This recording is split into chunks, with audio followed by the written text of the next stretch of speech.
This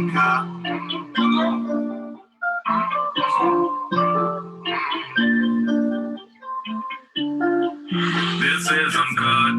Can't get enough. The truth ain't holding back. This ain't no bluff. You are deserving that. Sometimes it's rough. No, I ain't holding back. Cause this is uncut. This is uncut. This is uncut. No, I ain't holding back. Sometimes it's rough. This is uncut. This is uncut. The truth you deserving that. This ain't no bluff. This ain't uncut.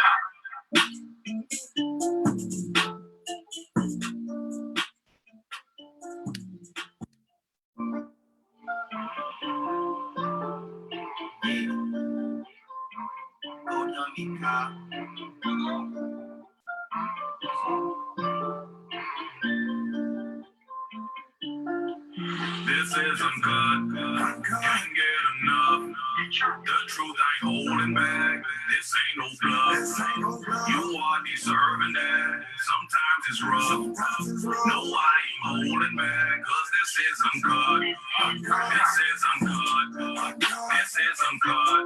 No, I ain't holding back. Sometimes it's rough. This is uncut. This is uncut. The truth you deserving that. This ain't no bluff. This ain't uncut.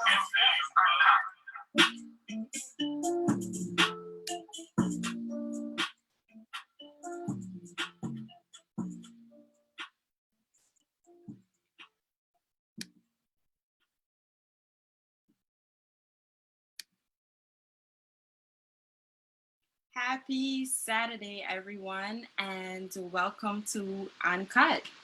Today we have two gentlemen with us. One is our very own Benjamin Durham, and the other is Javan Lewis from St. Lucia. And I have invited both of these gentlemen on so that we can discuss economics, finances. Of course, as we all know, coronavirus has really opened our eyes, and not just us here in the Caribbean, but in the world. And we have now realized how important it is to diversify our product. And both Javan and Benjamin, they hold prestiged positions, and they're able to give us quite a bit of insight into the world of finance and economics. And Benjamin works for InvestTCI as a business analyst, and Javan works in St. Lucia under the Ministry of Finance doing research as well as policy drafting. And gentlemen, I'll just like to thank you both for joining me on Uncut. It's a pleasure. Thank you. Appreciate the invite. So let's just jump right into it. Of course, there's tons of questions. Of course, Benjamin, here in Turks, we have seen your article urging us to take advantage of the financial industry and to delve into that venture. And I just want you to give us a brief rundown of that for those who didn't have a chance to read the article. Okay, so about a year and a half ago, the TCI government mandated a report to assess the financial services sector within TCI. And out of that report was some findings that basically said that we had an opportunity to grow our sector, and the room that we had to grow it over the next 5 or 6 years and the opportunities we could tap into. So following that, InvestTCI, partnering with the private sector, headed up by David Stewart, decided to create a marketing and communication plan to kind of develop that sector.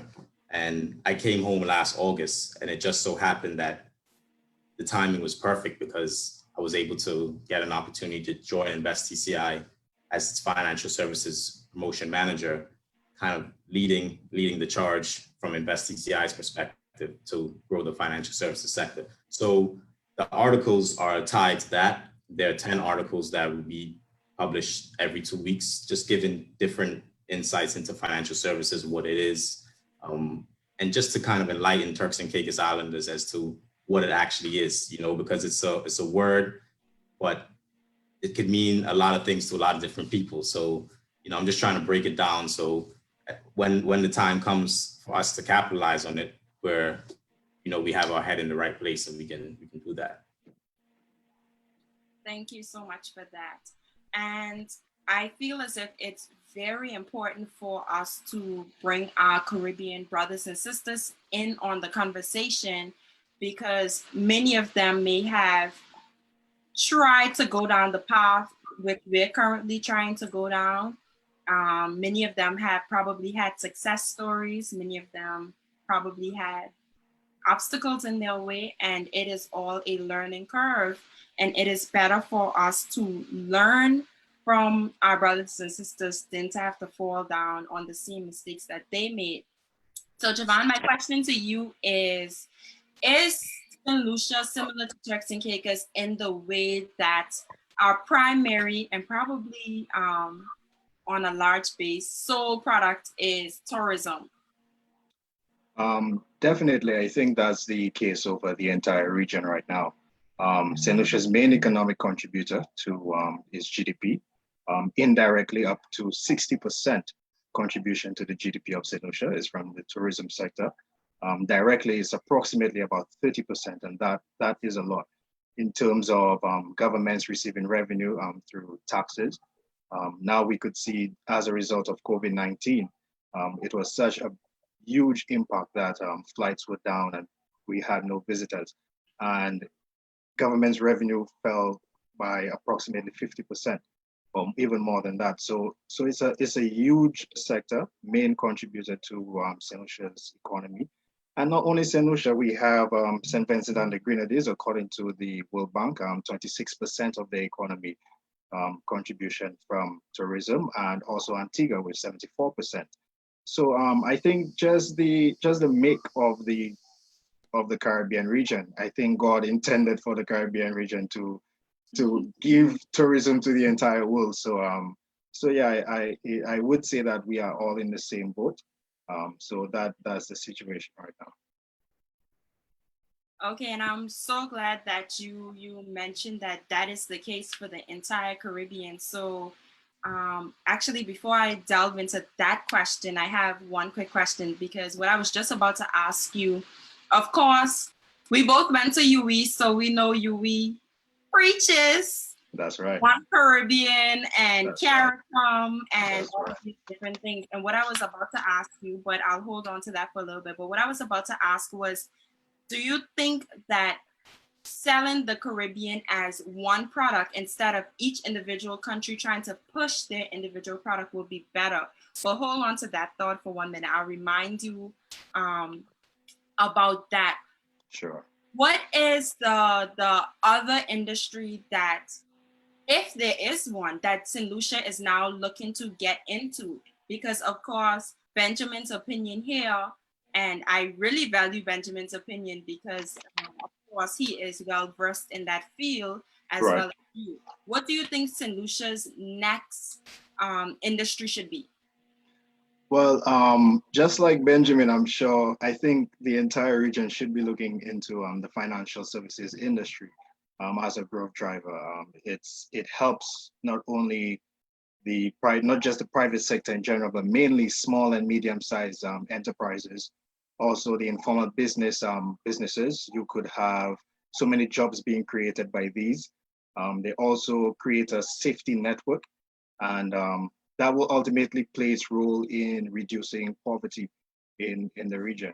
But we have to think this won't happen overnight, right? This won't happen overnight. So I believe in the meanwhile, while governments probably put policies in place to strengthen the regulatory framework for that to happen in the financial services sector, I believe what should happen is a strengthening of our tourism sector linkages with the other sectors in our economy. So we have things like agriculture. We could strengthen the link between tourism and agriculture in the meanwhile. We have our creative industries with our people performing arts and singers and performers and what have you. We also could strengthen the link between the tourism sector and transportation. So I believe in the meanwhile, we could look into strengthening those linkages. And in the future, while we build the regulatory framework, while we build the incentives, while we build the infrastructure, we could then move into the financial services industry, which I believe would be a great opportunity for the region to look into. Right. About 2 years ago, and this question is for you, Benji. About 2 years ago, here in Turks, of course, well, probably not even just in Turks, probably across the entire British overseas territory, there was a huge uproar at the fact that the British passed a law where you had to reveal beneficial owners. Yes. Do you think that would impact our financial services industry? It will. It will. I'll be honest with you. It will. But that will affect the global financial service industry. I mean, for us in TCI, we're quite small as financial services. So as we're trying to grow it right now, it gives us an opportunity to kind of grow parallel to this new initiative of beneficial ownership. I mean, I don't see it affecting us too much because we're quite bespoke TCI, like even our tourism product, we're quite unique. You know, we cater to certain demographic, like high individual. We don't have like the big hotel chains. We have our boutique hotels, and we're trying to do the same for financial services too. So we're not really focusing on quantity, just quality. So we can capture a few high net worth persons that visit our shows on their private jets twice a year or 3 times a year. Then we can use that revenue to invest in infrastructure and so on and so forth. So it's not like Islands or Bermuda who have a huge financial services sector and have to really go back to the drawing board and figure out how they're gonna adapt to beneficial ownership. For us, it's kind of like, okay, let's grow it in line with this change in landscape. And I think it'll take time, like Javan said. Anything that requires change takes some time and takes some patience. But we're ahead of the curve in the sense of where ensure that we're compliant with that. So, you can't fight the inevitable. So the fact of the matter is it's going to happen. So we just need to get on with it and put ourselves in positions to succeed, Yes, I totally agree with that. And I'm sure FSC would probably agree with what you said, because I'm sure through that process, a lot of persons have decided to discontinue their companies.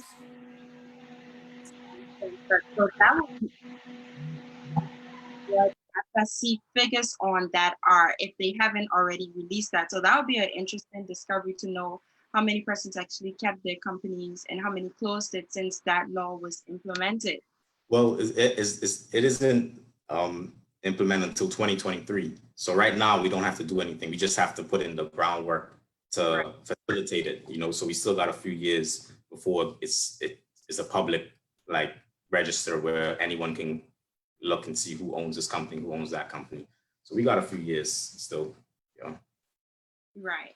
Well, luckily, like you said, FSC is pretty much ahead of the curve because they're already implementing the systems like K-Registry and all of these different things. So that's a good thing to see, because at least we won't be pressured when that time truly comes.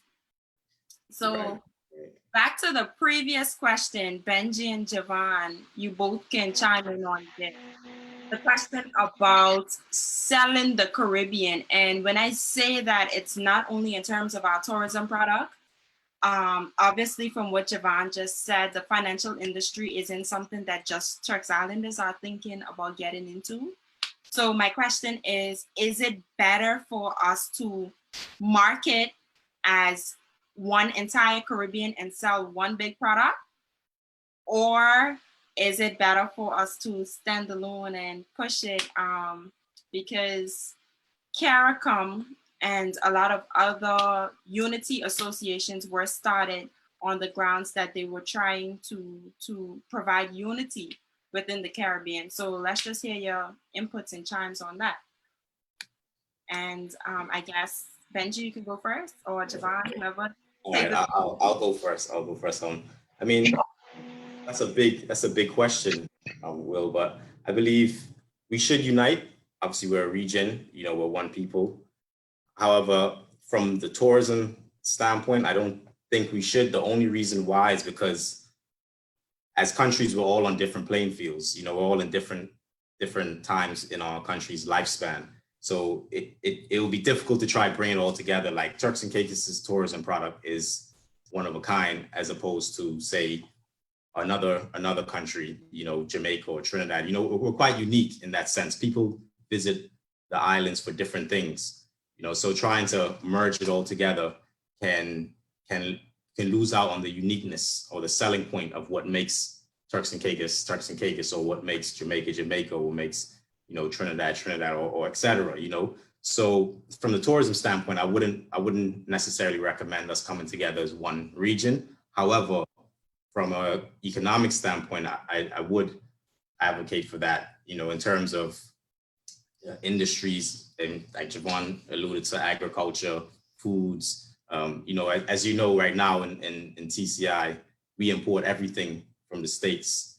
We could build bridges or build a relationship with another Caribbean country within the region, where we could trade or we could import their goods, and so on and so forth. So we need to build the unity kind of in the background. I would say do it covertly and build that like real unity, the real ties. So we could, on the surface, tourism, it may look like we're one Caribbean country or one Caribbean region, but in the background, everyone's doing their own thing. So it's important that we kind of establish those ties in the background and say, I'll look out for you, you look out for me, and we all benefit together.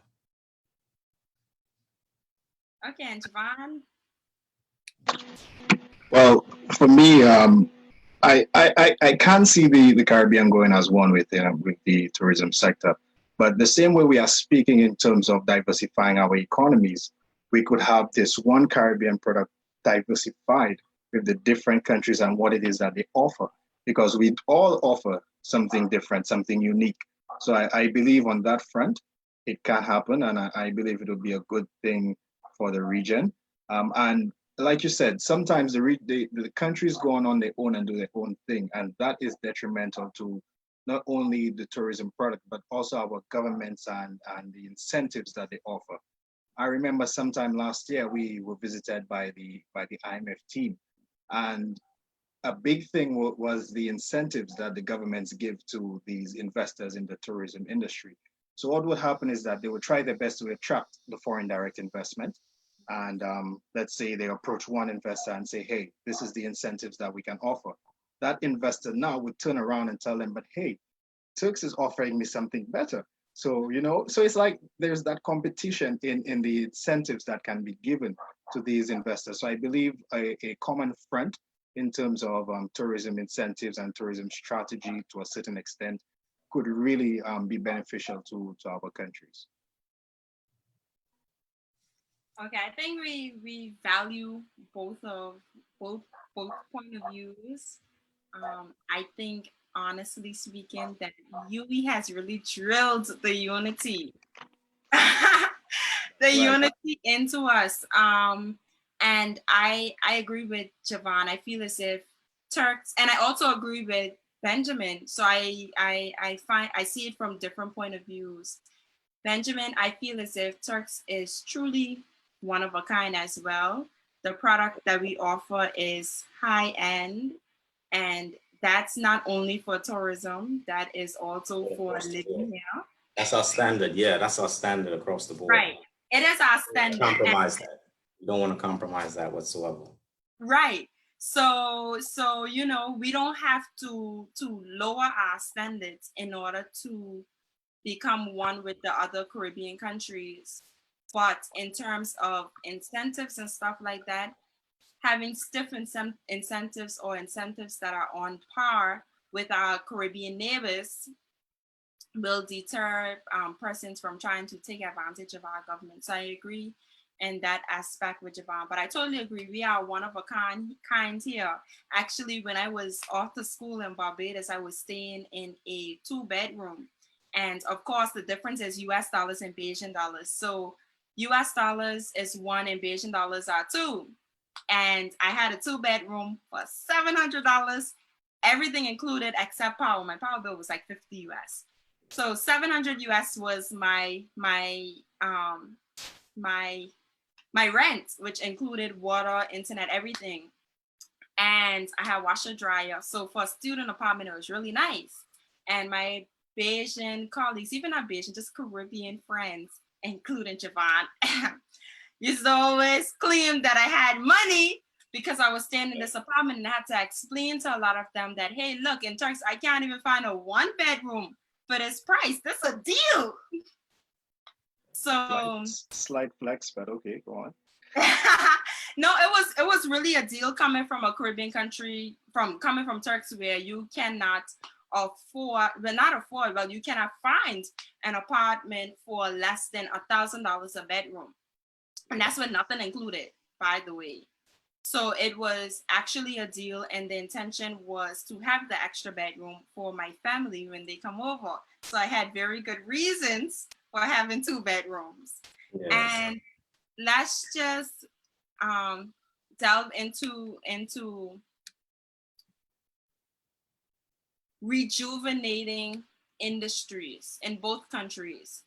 So of course, Benji, we know that salt is non-existent. The industry of salt here in Turks is non-existent.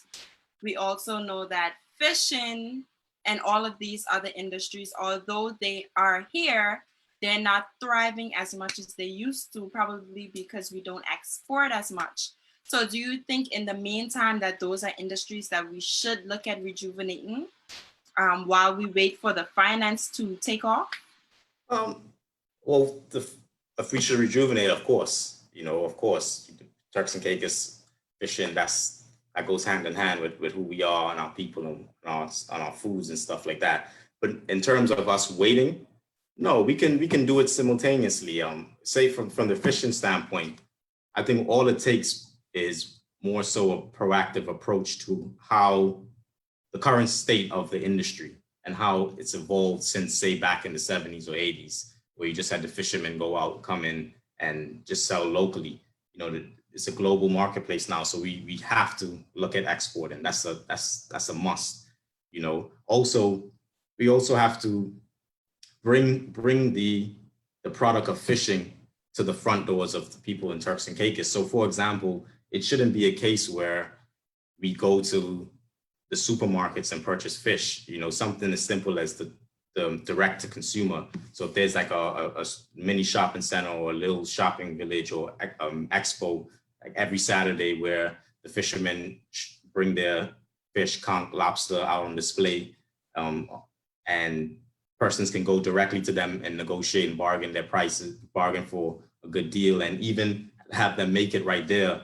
And there's also local restaurants that are serving the dishes right there. You create an ambiance, you create an environment. It's almost like it's a spot that people can look forward to going to every single Saturday, and that's centered around one industry, which are fishing and like conch and lobster industry. So I think we need to start looking at innovative ways in which we can raise the profile of it. Because a lot of people, they love eating fish and they love conch and lobster, but they don't necessarily would say, "Oh, I want to make a career out of it." But they should.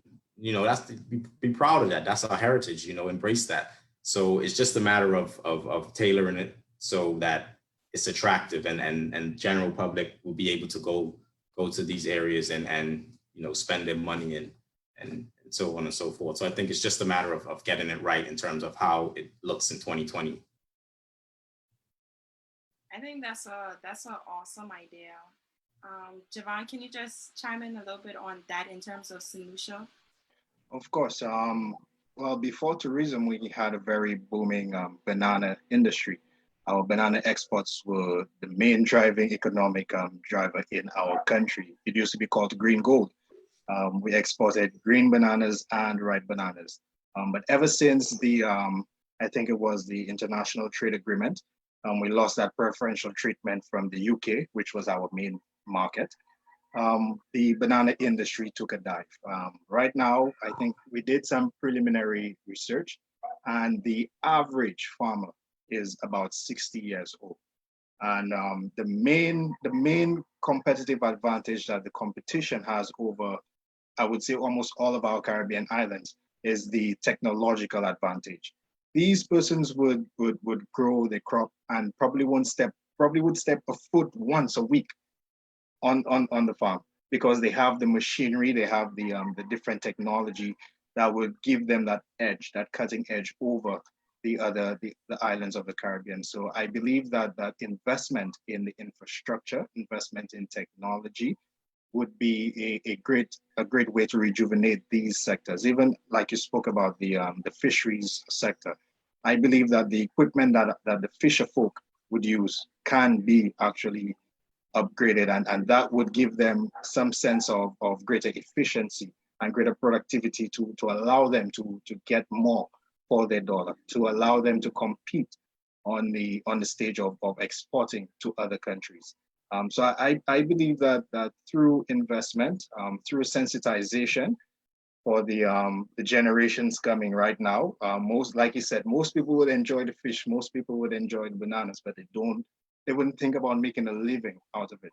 So I believe that sensitization to the youth in these industries, and they would be probably more technological savvy, and that would allow for them now to tap into the technological side of producing these goods and services and have a better competitive edge over probably the rest of the markets across the world. So I believe that's a way that the region, not only St. Lucia, but the region can go in rejuvenating these lost industries, I would say. Thank you for that. And Benji, we're going to dive a little bit into Invest TCI. So, of course, there are a lot of Turks Islanders who speak about Invest TCI and speak about it being a great opportunity. And we just want to get some information on that. What are some of the requirements for Invest TCI? Okay, so Invest TCI is the Turks and Caicos Islands Investment Promotion Agency. So its role is to be the facilitator for any investment that comes into the country, and to provide some type of incentives to facilitate that, to ensure its success. Now, when we're talking about from the local perspective, we're aware of the restrictions that we have at the moment, but hopefully we're looking to change that. But again, that all comes in time. So from the locals' perspective, or the indigenous Turks and Caicos Islanders, there's the small and medium enterprise program, whereas certain sectors, you can bring your business plan, your proposal, and Invest TCI will offer you a grant of 10K to drive that forward, to assist you in achieving your business goals. And also, depending on which sector it's in, if it's hospitalities or say the villa market, you can get up to 10K in concessions as well to bring in your appliances and so on and so forth. So that's the main tool that we have at the moment to facilitate growth for Turks and Caicos Island businesses. Of course, it's not perfect. I've only joined in December, so we're all aware of sometimes the criticisms or the shortcomings, but we understand that. And what's important also to realize is that when you're starting a business, you don't want to, I shouldn't say you don't want to use money to fund it, but you want to start somewhere. You want to just start from the bottom, basically. And Invest TCI comes in to push you, not to give you, it's not a handout. It's just to push you when you're already on your way. So sometimes it can be a misconception to say, well, I need 50 grand. I don't need 10 grand to start my business. I need 50. Well, if you've never had 50 grand, how would you know? So start. My advice to young Turks and Caicos Islanders with your business plan and a business idea, just start. Get the ball rolling. And when you come to Invest TCI, we'll do our best to help you and facilitate you. But if you come with nothing, it will be very difficult for us to help you. So just start. I know it's not easy, even if it's saving up and doing the little basics, but just start. And then once you kind of have the ball rolling, come to us. We'll assist you. We'll put any extra touches on your business plan, etc., and we'll give you the advice to succeed. Because ultimately, we're here for the people. We want to see young Turks and Caicos Islanders have businesses and make the most of the opportunities in the country. So yeah, that's kind of what we offer for TCI. Right. So the grants that are given out, are they only given out for certain business categories, or is it open to all business license categories? It is confined to certain categories. And again, I don't know all the categories off the top of my head, so I kind of just rattle it off. But again, what we're hoping to do is to expand those categories, but also look at it's kind of geared towards areas in which we could use innovative businesses. So like the technology sector, for example, or the villa market.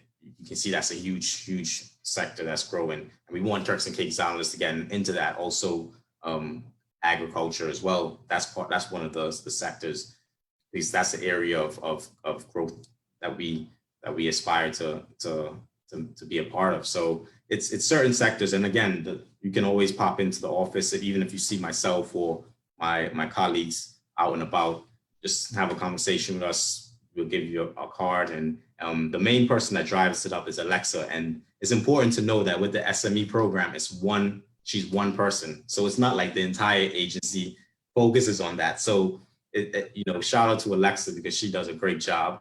She's held it down for so many years, and sometimes the workload can be quite consuming for her, but she's able to manage it well. And it's just having that understanding. I want the general public to have that understanding that Invest TCI it caters to the foreign investor, and the local entrepreneur as well. But that department is one person. So have patience, and hopefully we can expand that as time goes on. Right. And also, just to be clear, the Invest TCI, that section, I'm not sure of the whole thing, but that section of Invest TCI is under the SME program, is funded by the government through the Ministry of Finance, correct? Yes, it is. Yeah. And so TCI falls. The annual target is $1 million, or has that been decreased? Well, I don't know the specific amount. I'll be making things up if I just throw figures out there. But I know there's an allocated budget, and we want to maximize that as much as possible. And then there has been instances when that hasn't been used, and there's been like a surplus or a carryover. But yeah, there's ever been maximized since the inception of Invest TCI? Sorry, what do you mean? Has the budget ever been maxed out since the inception? Yeah. Well, I don't know if it's been maxed out. I don't know if it's been maxed out, but the SME program, the funding is there. That's what I know is the shortage of that. So right. Just like I said, the advice for the young Turks and Caicos Island entrepreneur, work hard on your business plan. Put in that work. Start. It doesn't have to be perfect. You don't need a office space or this building, that building. Just start based off the passion and the energy and the vision you have for your business. And then when the time is right and you feel like now I need that extra push, come to Invest TCI, and we'll see how we can help you in any way, shape, or form. Can I comment? Yeah, go right ahead. Right. So I usually see these initiatives. I was kind of in the making of one of those, especially in our economic and recovery plan for St. Lucia after the impact of COVID-19. We provided part loan, part grant to small and medium-sized enterprises. But one of the feelings that I always had is that sometimes we ask these business persons and these entrepreneurs to start off, yes, but I believe more can be done if we probably go find them. So some of them may not be privy to the information. Some of them may not be privy to knowing that there are grants for them to to take advantage of. Some of them may not even be able to do a business plan. And I realize that you said that they could come in and you all would assist them in creating a business plan, and that's great. But what I also believe is that sometimes we need to go out and find these small budding businesses. I know it will not be easy, it would take resources, but I believe if we truly want to make an impact, I believe that some work should be done in finding these businesses. I know Caribbean people like a lot of handouts, but unfortunately, it's the nature of our people, and but we need to ensure that things develop. We need to ensure that that some development is made. So I believe that we could always go out and find this business. So you just actually answered the next question that I was going to ask you, if St. Lucia had anything that was similar to Invest TCI. So you answered that. But what I must say for Invest TCI, they have been pretty good on the marketing aspect. So I feel like their product has reached a lot of people. A lot of people do know about it. But I do feel as if people may be timid about writing a business plan. Either they don't know how to write a business plan, they don't know where to start with a business plan. So that may be a huge blockage for a lot of Turks and Caicos Islanders. Sorry, go ahead, Benji. That's a fair point, Rolanda. That's a very fair point. And, you know, a business plan isn't something that anyone, it's just something you more knowing how to do. You know, it is quite a huge task to take on. So I completely respect that perspective 100%. You know, even the most intelligent of persons will take some time to put together a business plan. So from that perspective, there is room for improvement to say, you know what, maybe there needs to be a wing where we can come in and work with persons. You know, we can work with you. You don't need to know all that. You don't need to have all the answers. Just have the drive and the ambition, and we'll meet you halfway. So yeah, I agree with you on that. I think that's a good idea. Or even if it's a situation where we have government funded workshops or something of that sort, just to give people a push and a head start, because writing a business plan seems very complex, especially if you've never done it before.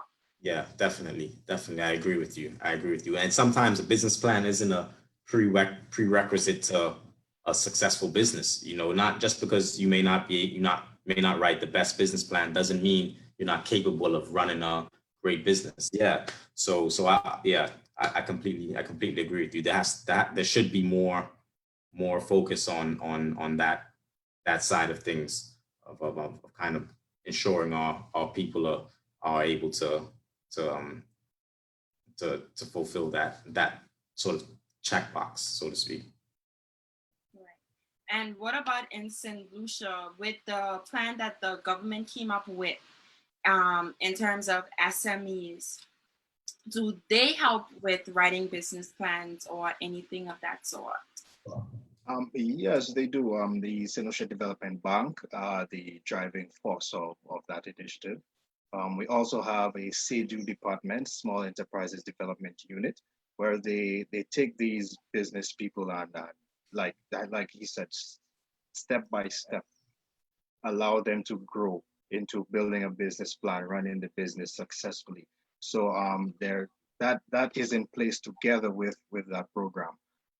Also, that program is geared towards particular sectors, for instance, the agriculture sector, to help them and assist them with technological adaptation.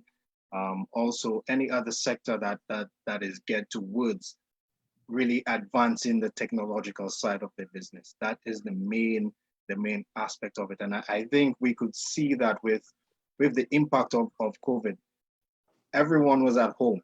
We had to find a way to pay our bills online. And y'all may be more advanced than us, but for us it was a huge thing. Persons are not accustomed to paying their bills online.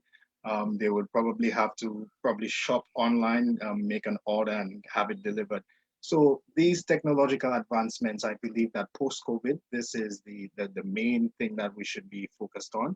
digitization of our economies. I know the ECCB is actually ready to roll out a DXCD, which is a digital currency. And I believe that these are the types of initiatives that we need to drive our economies forward post COVID-19, so that if in fact that this thing doesn't blow over, or if in fact that another one comes, that we are ready and we know that our economies are ready to take the brunt and we are able to still operate almost like normal. Right. And just to be clear, CCB is the Eastern Caribbean Bank? Eastern Caribbean Central Bank. So it's the central bank for all of the countries under the ECCU, which is the Eastern Caribbean currency region. That is St. Vincent and the Grenadines, Antigua and Barbuda, St. Lucia, St. Vincent, Grenada, Dominica. It's a wide range. If I forgot anybody, I'm sorry, but is that one currency union that we have, and this the Eastern Caribbean Central Bank is the central bank for all of these countries. So here's a confession from me. Actually, prior to going to school in Barbados, I didn't even know that there was a Eastern Caribbean dollar, and I was exposed to that through being in Barbados, and that's why I give thanks that I went to school in the Caribbean and not anywhere else, because I learned so much about my Caribbean brothers and sisters that we're not privy to over here, just because we're more in tune with our American side. And I am grateful for that opportunity. I am grateful that I was exposed to that. So if you're looking to go to school, don't think that the UK is the only way. Don't think that, well, I don't have the money to go off to school. Actually, UE is quite affordable. And it is very similar to being at home, actually. Adjusting for me in Barbados was quite easy. The hardest thing for me to do was learning the busing system. And that's because we don't really have a public transport system here in Turks. So that was definitely a learning experience, but I am grateful to have had that experience. But we definitely do need to digitize, and that is not just in St. Lucia, but also here in Turks. There's a lot more that we can do, even though I feel as if we are advanced. I feel like there's a lot more that we can do, and also within the Caribbean. And I mentioned this last show, the fact that, I do see the government making steps towards the technology age, where prior to COVID, you had to literally send in all your paperwork if you wanted to request one document from land registry. And now they kind of, for the most part, operate off an email basis. I also see that they generated some sort of website where you could track your documents now. I'm not sure how efficient it is as yet. However, I do see that it is operational, and I must commend the government for that step forward, because we now need to think about taking our country to the next level. And although both of you may agree that finance is the next industry, and it probably is, something else that we should think about is the technological industry, and tapping into that and getting the edge, even if it's just within the Caribbean. If there's one leading sector or one leading country within the technological sector in the Caribbean, you could thrive and you could do really well.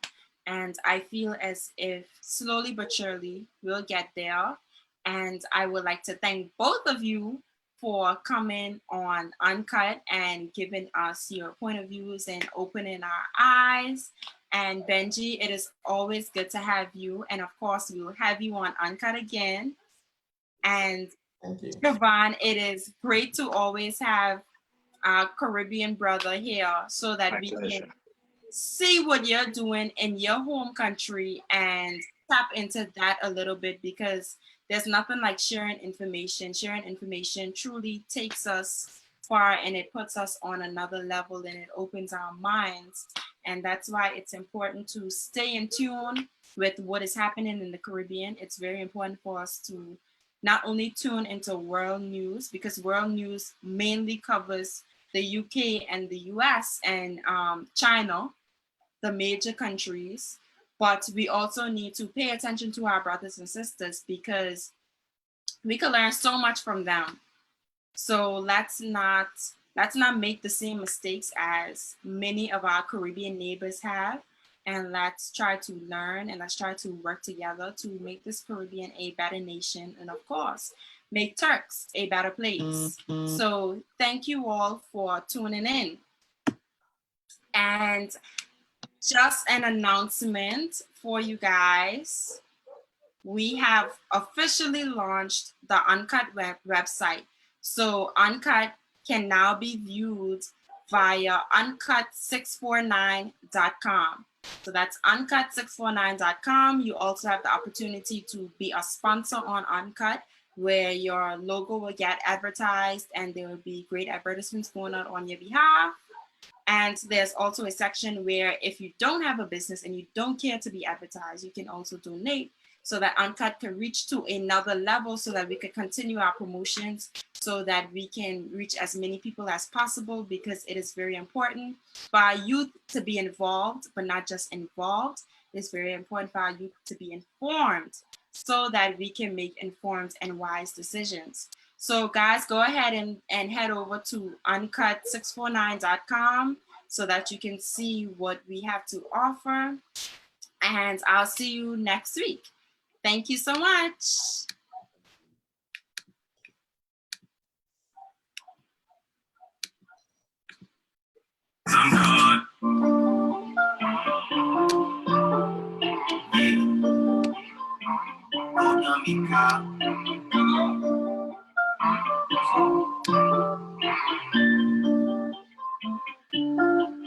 This is uncut. Can't get enough.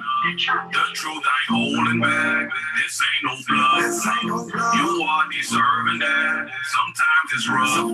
No, I ain't holding back. Cause this is uncut. This is uncut. This is uncut. No, I ain't holding back. Sometimes it's rough. This is uncut. This is uncut. The truth is deserving that. This ain't no bluff.